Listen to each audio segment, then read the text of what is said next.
Bonjour à tous, je vais vous présenter les commandes de la Honda Africa Twin 1100 cm3, modèle 2020. Alors, on va donc mettre en route la moto. Voilà. Alors, on va commencer côté gauche. Ici, on a un bouton qui vous permet de faire des appels de phare et on lève le bouton pour se mettre en plein phare. Ce bouton-là vous permet donc de rentrer dans le menu de l'ordinateur de bord, donc on va regarder ça juste après. Le bouton fonction ici vous permet de, donc vous permet de changer le volume, donc si vous avez votre casque connecté à la moto. En appuyant sur ce bouton-là côté droit, on accède aussi au réglage des poignées chauffantes, donc toujours en utilisant ce même bouton. Voilà, donc les poignées chauffantes, on y accède ici. Voilà, et on peut également accéder au réglage des feux de jour en automatique ou pas. Ok. Ensuite, alors le bouton favori ici, on lui attribue la fonction qu'on veut. Là, en l'occurrence, il est réglé pour changer les modes de conduite. Ok. On peut changer les modes de conduite en appuyant vers le haut ou vers le bas également. Ces boutons-là vous permettent de changer de piste lorsque vous écoutez de la musique. Voilà. Le bouton retour en arrière quand on navigue dans le menu. Ce bouton-là vous permet de faire défiler les différentes informations quand vous avez ce type d'écran-là. Pour mettre à 0, donc on a ici le trip A, le trip B. Pour mettre à 0, il suffit de maintenir appuyé sur le bouton Entrée. Les différents modes de conduite qu'on a, donc là on a les modes personnalisables User 1 et User 2. On va voir ça un petit peu plus tard. Donc là on a un mode tour, mode tourisme on va dire, avec des réglages de puissance et d'anti-patinage particuliers et un grand contour. On a un mode urbain également, un mode gravier, un mode off-road et on est revenu au mode user. Voilà. Ensuite, le klaxon est là. Clignotant gauche-droit, rappel au centre, il s'éteint aussi automatiquement passé un certain temps. Les warnings sont là. Le bouton fonction, j'en ai déjà parlé. Le coupe-circuit est là. Pour démarrer la moto, on appuie vers le bas. Coupe-circuit. Le régulateur de vitesse est ici. Donc on l'active ici. On a un petit voyant orange qui apparaît sur l'écran secondaire. On règle la vitesse en appuyant vers le bas. À partir de là, on peut accélérer ou ralentir. Dès qu'on touche embrayage, frein ou qu'on repousse la commande de gaz comme ça, la régulation se coupe et on peut rappeler la dernière vitesse programmée en poussant le levier vers le haut.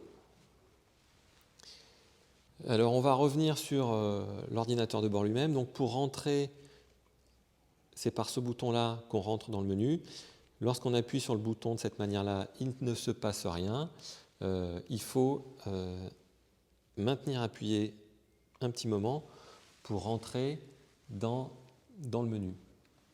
Alors les riding information, donc c'est les modes de conduite en fait. On l'a déjà vu. En ce qui concerne le téléphone et la musique, ça fera l'objet d'une autre vidéo, puisqu'on peut mettre Apple CarPlay, on a l'interface Apple CarPlay ou Android Auto sur l'écran de cette moto. Pour pouvoir avoir Apple CarPlay ou Android Auto, il faut connecter son casque en Bluetooth et avoir son téléphone connecté à la moto également.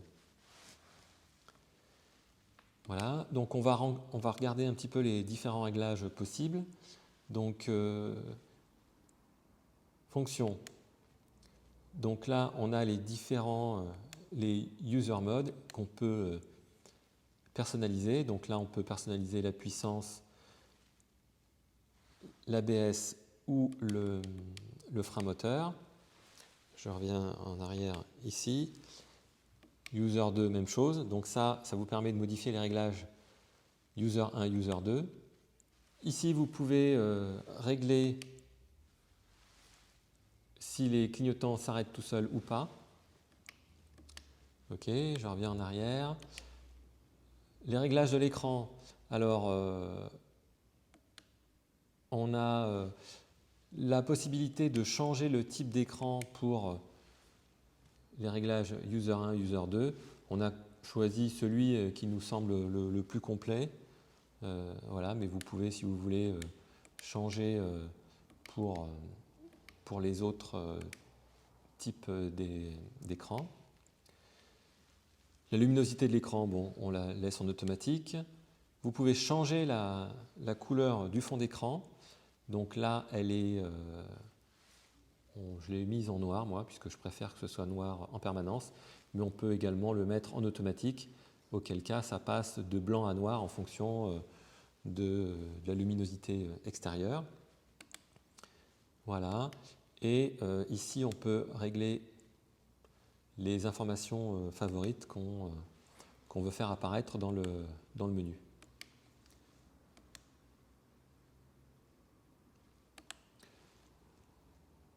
Général, ben là, ça, ce sont les réglages généraux, unité, date, etc. Bon, rien d'extraordinaire. Service non plus.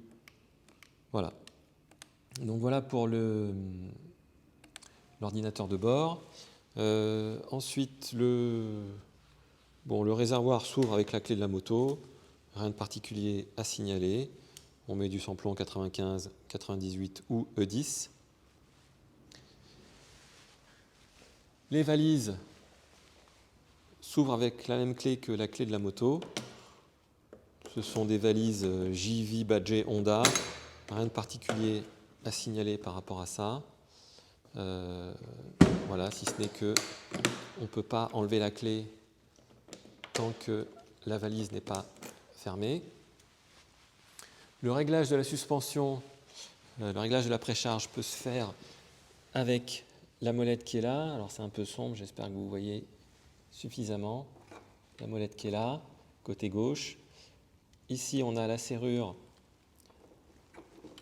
qui permet de soulever la selle. Pardon, la selle arrière. Donc, je vais essayer de faire ça d'une seule main. Donc, sous la selle, vous avez un gilet haute visibilité, quelques outils sous la selle. Donc, on a un tournevis, une clé Allen et puis de quoi débrancher les fusibles. Le réglage de la selle peut se faire sur deux hauteurs. Hein. Donc, on tire la selle vers l'arrière.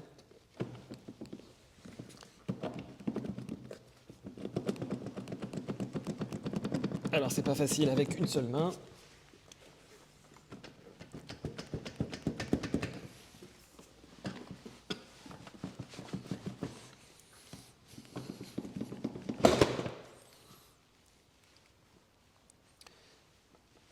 Voilà, donc on tire la selle vers l'arrière et en fait, on a ces deux pattes ici à insérer au niveau du réservoir ici, et ce qui vous permet de régler la selle sur deux hauteurs. Donc voilà, j'ai normalement fait le tour. Si vous avez des questions, n'hésitez pas, vous avez mon numéro de portable sur le contrat. Il ne me reste plus qu'à vous souhaiter un bon voyage. Merci, à bientôt.